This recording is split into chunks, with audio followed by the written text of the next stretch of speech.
In the days of the Old West, when the frontier was still untamed, gunfighters rose and became legends. Men and women who, besides having a deadly aim, knew how to survive in harsh lands and towns where the law often failed. On dusty streets, duels shaped both fame and destiny, between outlaws and vigilantes chasing their own idea of justice. Up next, discover the stories of the 10 names that struck the most fear and left their mark on this chapter of history. Number 10. William Curly Bill Brochious. In the Tombstone Desert, the nickname came from his springy hair, but his fame was born from a life outside the law. After the death of Old Man Clanton, he took command of the Cowboys, a gang that roamed the cattle routes in Arizona. At the same time, he moved on the official side too, helping with tax collection under Sheriff John Behan of Cochise County, weaving connections that blurred the lines between power and crime. The bottle was a constant companion, and with it came rash decisions. One night, already drunk, Curly Bill was approached by Marshal Fred White, who asked for his gun as a precaution. At the moment of handing it over, the revolver went off. White fell wounded and would die shortly after without abandoning a rare gesture. Until the end, he declared he believed the shot had been accidental. The trial acquitted Brochious, supported also by Wyatt Earp's testimony. But the acquittal didn't calm the region. Old feuds thickened, ambushes multiplied, and the town breathed vengeance. When Morgan Earp was murdered, Wyatt decided it was time to settle the score. The reckoning came in the final encounter with Curly Bill, in a dry and brief shootout that ended the path of the Cowboys' leader. The sequence of these events reveals a West where alliances were temporary and the law fragile. Between saloon counters and county offices, justice and loyalty shifted hands with the wind. Number 9. Sam Bass. Sam Bass starts out as an ordinary young man with life pointing him toward honest work, but soon the road pulls him in another direction. Escaping the home of a violent uncle, he travels across the South and makes a living as a sawmill worker in Mississippi. What really drives him, though, is the idea of becoming a cowboy. With a light backpack and an empty pocket, he heads to Texas. He tries ranching, learns to handle cattle and dust, and quickly discovers that his ambition doesn't belong there. In 1876, he joins Joel Collins, known for acting on impulse. They drive a herd of longhorns north, betting that prices would be better. They sell the cattle, pocket $8,000 that belong to the owners, and head for Deadwood. The money, which seemed enough to change their luck, slips away at the gambling tables. Broke and directionless, the pair cross the line. They start robbing stagecoaches. The take is small, but their fame grows. Then comes the climb. Bass puts together a gang and sets his sights higher. Trains. The hit on the Union Pacific Gold Train brings in more than $60,000, a record for the company. The boldness, however, tightens the noose. In Round Rock, while planning a bank robbery, the Texas Rangers catch him off guard. Wounded, Bass holds out for 2 more days. He dies on his 27th birthday, a symbol of a West where dreams, once they lose their way, find dangerous shortcuts. On the list of Old West gunfighters, number 8 goes by James B. Miller. Called Deacon Jim for his regular church attendance and lack of interest in drinking or smoking, he built an image of respect that hid another life. Away from the pews, he worked as a hired killer. He charged between $150 and $2,000 per job. He preferred the night. A long coat blended him into the shadows while he waited for the victim to take the wrong path. Under the cloth was iron. Miller wore a steel plate on his chest, a makeshift vest that gave him confidence for quick ambushes. Official records credit him with 14 deaths. Saloon talk goes as high as 50. The run ended in Oklahoma after the murder of rancher Gus Bobbitt.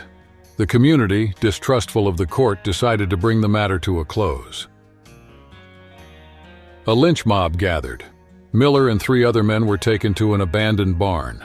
No judge, no jury, with the rope already waiting. Before the end, the gunman made 2 requests: that his ring be given to his wife, a relative of John Wesley Hardin, and that he be allowed to keep his hat on. When the box was set under his feet, he gave the order himself. Let her rip. He jumped, not to escape, but to shorten the moment. The bodies hung for hours, waiting for a photographer who immortalized the scene. The next day, a lesson remained. There, justice was born from fear and exhaustion with crime.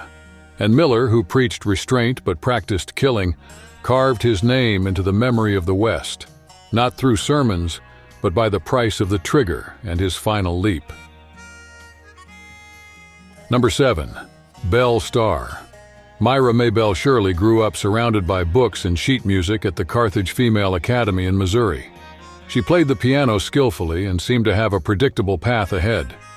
That course changed when the family farm became a stopping point for figures like Cole Younger and the James brothers. Living alongside these visitors drew Maybelle closer to the outlaw world that would later rename her Belle Starr, the so-called Bandit Queen.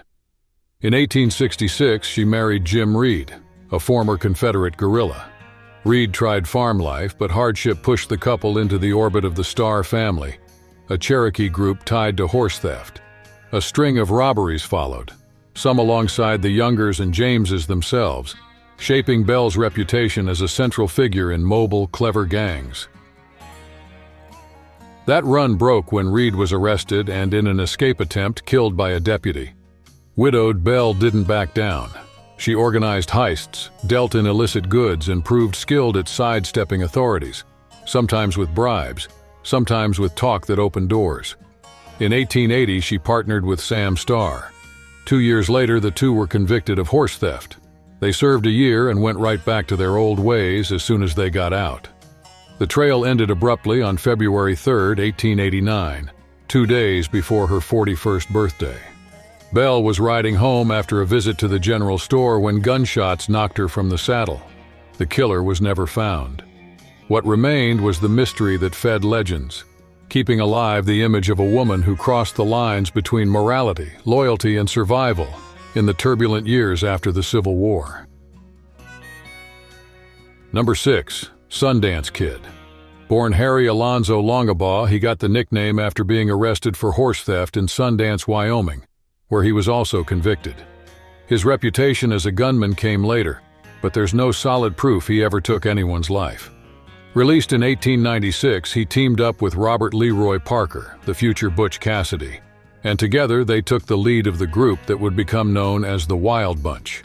The gang made headlines by hitting trains and banks in a string of well-planned jobs, keeping up a rare streak of success for years.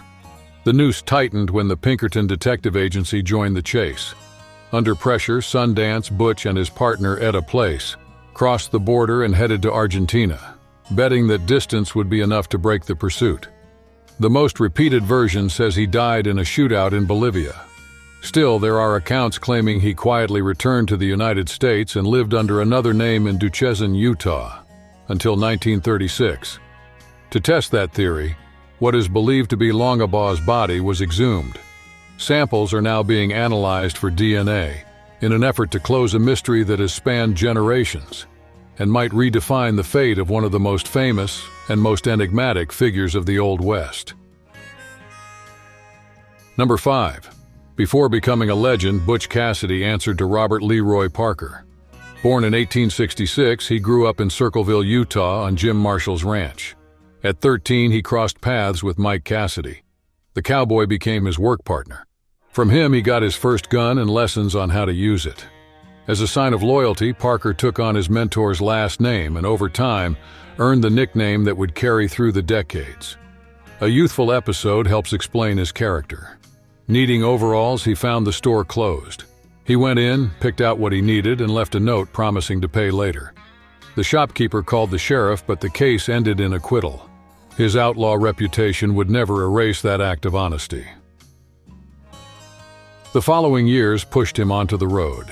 In 1889, he and 3 partners robbed the San Miguel Valley Bank in Telluride and walked away with $21,000. With part of the money, he bought a ranch near the hole-in-the-wall hideout. The property served more as a cover than a farm. His real trade was elsewhere. In 1896, Cassidy took charge of the Wild Bunch, a gang feared across the West. The crew refined routes, swapped horses, and divided tasks, multiplying bank and train robberies and testing the authorities. That's where his image was sealed as a calculating leader, able to plan escapes and protect his allies. The end remains unclear. The popular version says he was killed in Bolivia after a shootout. Another, based on family accounts, claims he secretly returned to the United States and lived out his days under another identity.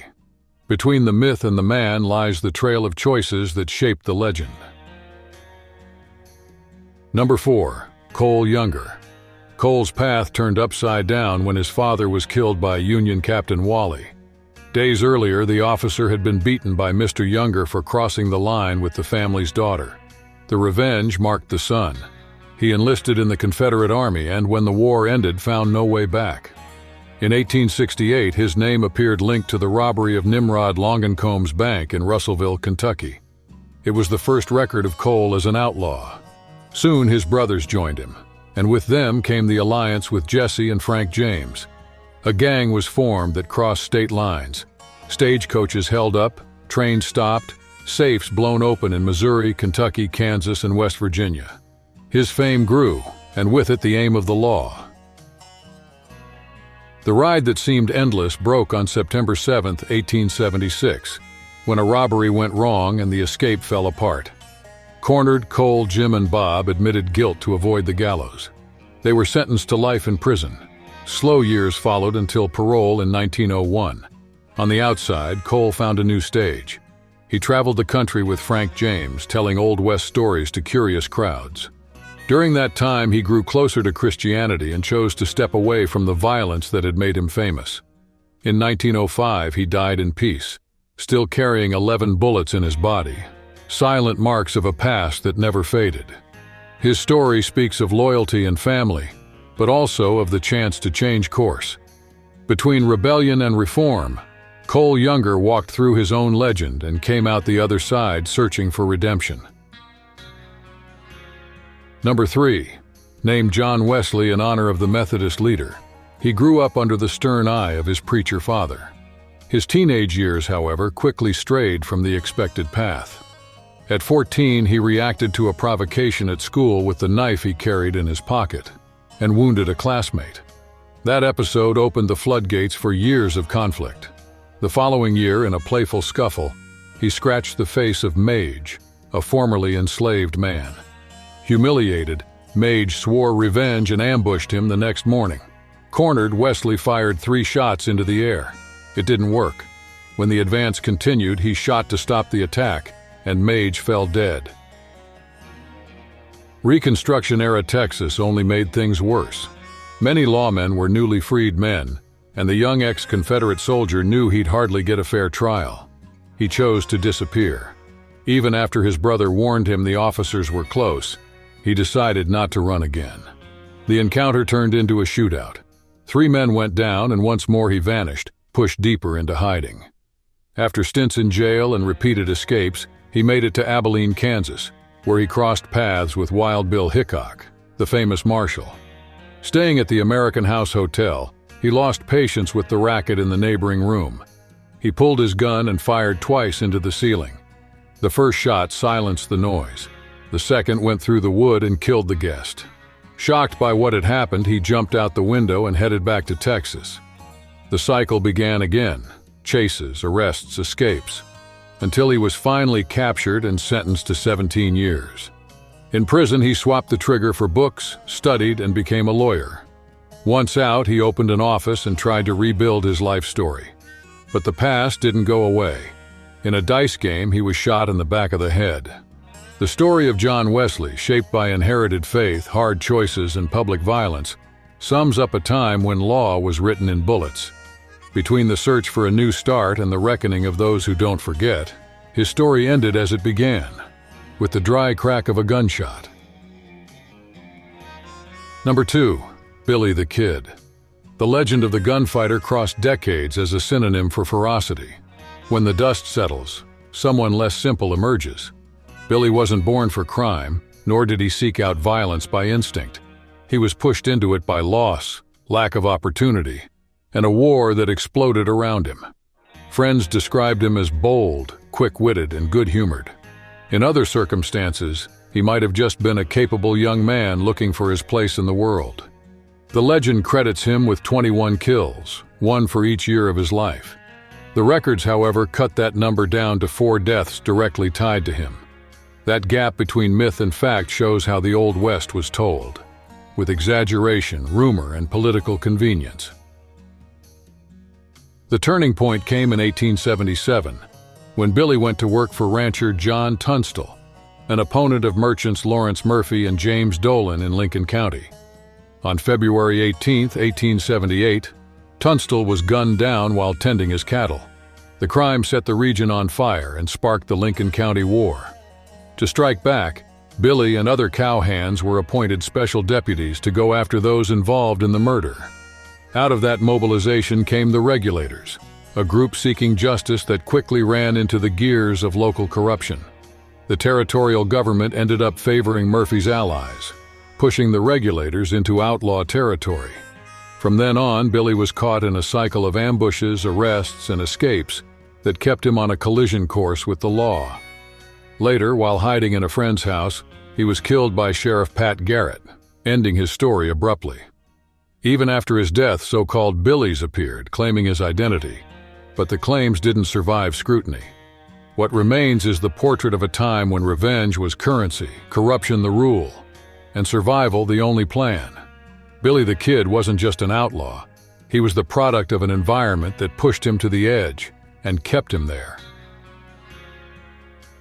Number 1.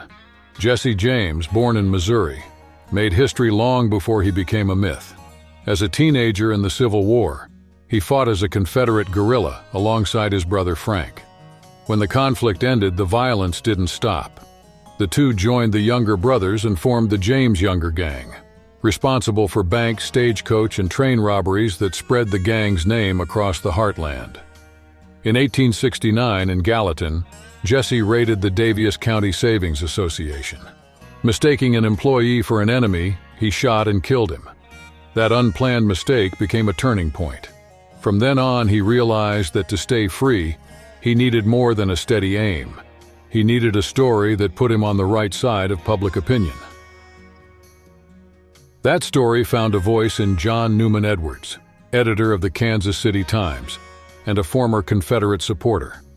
In a series of articles, Edwards portrayed Jesse as a man hounded by authorities and driven by a supposed code of honor. The press turned robberies into deeds, and the gang leader into a symbol of resistance. Jesse understood the game. He sent letters, offered his version, polished the image of innocence and courage. The result was immediate: curiosity, sympathy in some circles, and above all, the consolidation of a persona that could cover a bloody past.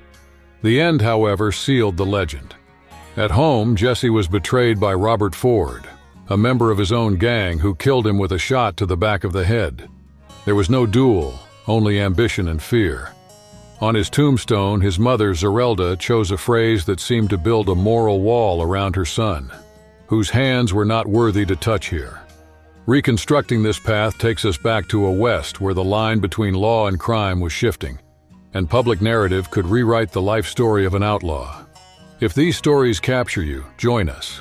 Subscribe to the channel and follow new series, documentaries, and analyses about the figures who shaped that era.